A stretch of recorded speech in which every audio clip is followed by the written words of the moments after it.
Welcome back for another episode of Door to Deceit. I'm your host, Ash, and I'm happy you're here. Thank y'all so much for tuning in and for your continued support.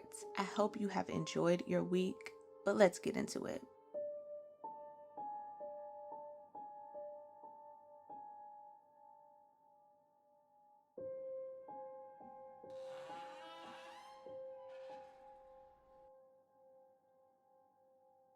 Our story begins in Johnston County, North Carolina, with 54-year-old Teresa Adams Pugh and her husband, 53-year-old Christopher Pugh. They were a couple who inspired admiration and envy in their community until it all ended in tragedy. Teresa was a vibrant, outspoken woman. She was a proud mother, grandmother, motivator, and entrepreneur. Her presence online was radiant, and her videos were full of encouragement and vulnerability, and she was quite funny. Whether she was celebrating her birthday or giving wellness tips, she always spoke directly to the women in her community, especially those over the age of 50. She was the type of person who said what needed to be said, but she always did it from a place of love. Life hadn't been all roses for her either. In 2020, she actually lost a child. I'm not sure if it was due to COVID or something like that. I couldn't really find that information, but she did lose a child. And it's something that she described as the most painful thing that she'd ever endured. And I honestly believe it because any person who I know or who I've even heard of who has lost a child has always said it is it's the worst thing in the world. But even then, she stayed grounded in her faith and in her gratitude, honestly. The videos that she posted on socials, they often showed that she had this deep resilience, and that encouraged others to have that same type of resilience. She loved fashion, she loved her family, and most of all, she loved her husband. Which leads us to Chris. Now, he was a builder, a mentor, and he was also the CEO of Pugh Builders GC Academy. Now, this is something that he started all on his own, and he was really down there doing his big one. Now, there are rumors online about Chris possibly having prior criminal, history, but no official reports have confirmed that. So, any of the articles I found, none of them called him a felon or anything like that, which y'all know they love to do. So I kind of was taking it with a grain of salt that I heard it in one of the videos that I watched for prep. But then I decided, you know what? Let me do my own research. Because baby, I'm a Virgo. And I don't like to not come through with the receipts. So I did take it upon myself to check the North Carolina Department of Public Safety offender little search thing. And I did find a man with his age, his exact birth date, his name, include middle, and a couple of aliases. So, yeah. I mean, there wasn't a mug shot. So, just in case, I'm going to say allegedly. So, allegedly, he committed several felonies, including drug distribution.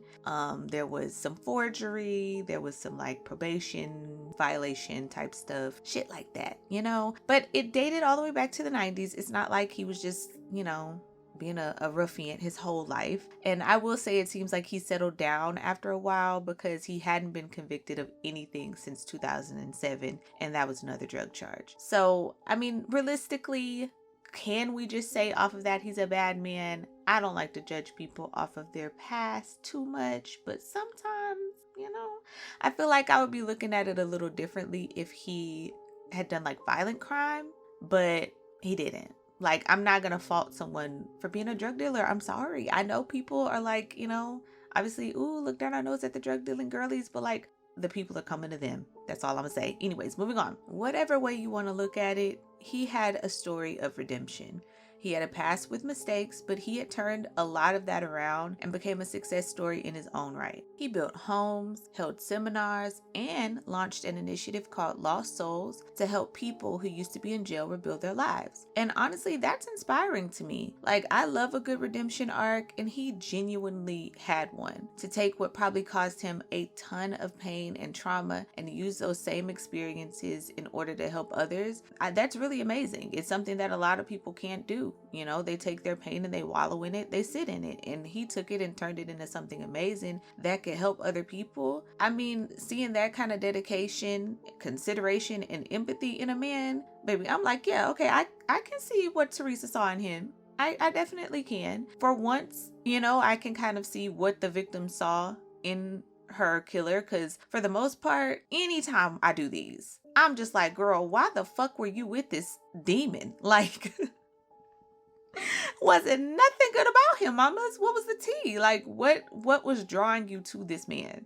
But yeah, in this case, I can definitely see what Teresa was seeing in him. Like, he's about his business. He's got a good head on his shoulders, it seems. He's empathetic. He's caring. Yeah. And then to top it off, family said that he literally adored her, and he showed it in every way he possibly could. They were literally seen as the couple, like the it couple, the couple that had it all. They were always together. Their chemistry on social media especially was undeniable. They teased each other and laughed, and they supported each other's dreams. And to many people on the outside looking in, they had a perfect marriage. But as we all know, there is no such thing as perfect. March 22nd, 2025, so just a couple of months ago, around 6:45 p.m., a 911 call came in from the Pugh home in Johnston County, but it got disconnected. So, of course, as we all, I hope, know, when 911 gets called, I'm pretty sure they passed it as a law, they have to call it back. So dispatch, of course, called the number back, and a man, obviously Chris, answered the phone. He told them that everything was fine and that they didn't need any help and it was an accident that, somebody called or whatever. But in the background, the dispatcher could hear Teresa's voice. She was scared, she was pleading, and she was asking, "Why do you want to kill me? I need help." Deputies arrived as soon as they possibly could, and they started an active scene that lasted hours. They wrangled SWAT, and negotiators were using their loudspeaker trying to ask Chris to come out with his hands up, and he agreed, but he never actually did. Now, keep in mind, all this started around 6-ish, right? From the first phone call. By 11 p.m. at this point, authorities have finally secured a search warrant, and they get to enter the home. At this point, they find both Christopher and Teresa are dead from gunshot wounds. Now, investigators obviously believe that it was a murder-suicide. My confusion comes in as to why in the fuck they needed to wait for a search warrant when they heard her say he was trying to kill her on the call. Girl, what's the tea? Like, I don't know, maybe in like TV shows, they gas it and like drag it, and it's like, oh, if I even pretend that I heard a noise from inside the house, I can just kick down the door and go in. I don't know if that's true, but if they had heard that on the dispatch call and that information was relayed to them, why are we waiting on a search warrant? What are we searching for, girl? Actually, we're going in here to, I don't know, arrest or secure or something. We're not searching for shit. Realistically, right now, we're just trying to make sure everybody is safe. I don't understand why we needed a search warrant, but girl, I guess. And then to top it off, there are some articles that say the police heard a literal gunshot, either at the end of that call or after Chris agreed to come out of the house. Either way, if y'all heard a gunshot, once again, why are we not moving into the home?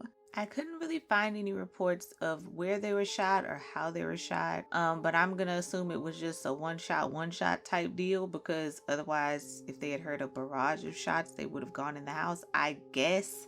Like, I don't know, at this point, I'm like, what the fuck is this with this warrant thing? I don't know. I need like a full in-depth explanation of what the fuck that was, because that just does not make sense to me. If someone is threatening someone on the fucking call, like, I'm sorry, I digress. I'm so sorry, y'all. Anyways, to everyone who knew the Pughs, this crime seemed completely out of the blue. Like I said before, everybody loved them down. Family members described Chris as a loving husband who absolutely adored Teresa. What she wanted, he provided, and vice versa. They loved each other. They had raised 4 children, had 15 grandchildren between them. They had spent 2 whole decades living by one another's side, just to end the same way, but in tragedy. That is so sad to me. Nobody had any sense that there was anything domestic going on. In fact, nobody even knew that they had a gun in the house. Even the neighbors were just as shocked as the family was. They recalled that the Pughs were quiet, but they were kind. They were affectionate and generous and loving. They would host holidays and help with school events, and they were always lifting people up. But clearly, there was something darker going on behind closed doors. I don't know if this was some kind of argument that just went too far, or if this was a situation where she was wanting to leave him and he wasn't with that, or if this was some kind of assault situation, or if this was some kind, I don't know.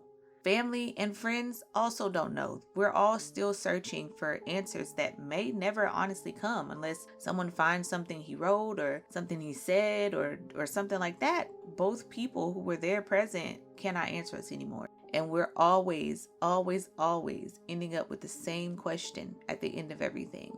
Why? How could this have happened when everything appeared so normal? In the span of an evening, over 20 years of marriage was ended in tragedy.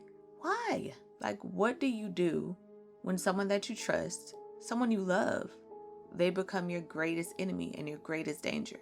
I found her Instagram, actually, Teresa's, and March 20th, 2025 was her last post. She's there, she's full of life, she's sticking her tongue out and taking silly selfies with her grandbabies, and she just looks so happy. 2 days later, man, let this be a reminder that love should never hurt. And if it does, no matter how long you've been with someone, it is okay to walk the fuck away. It's okay to ask for help. It's okay to reach out. Don't do what a lot of people do and end up in like that sunken cost fallacy mindset. That shit is fake. That's why it's called a fallacy. Don't think that just because I've been with this person 10 years or 2 years or 10 months or 6 months or 6 days, hell, 2 minutes, if it's too much, clip it. There's other fish in the sea, and realistically, you can just be by yourself. There's nothing wrong with that. It's really fun. I don't know. But yeah, I would love to hear what y'all think. Let me know on my socials. It's Door to Deceit on everything. And yeah, I'm out of here. Thank y'all so much for listening, and I hope you're leaving having learned something. And if not, go back and listen again. I'll see y'all next time. And hey, do not forget to lock that door behind me. You never know what could come crawling in.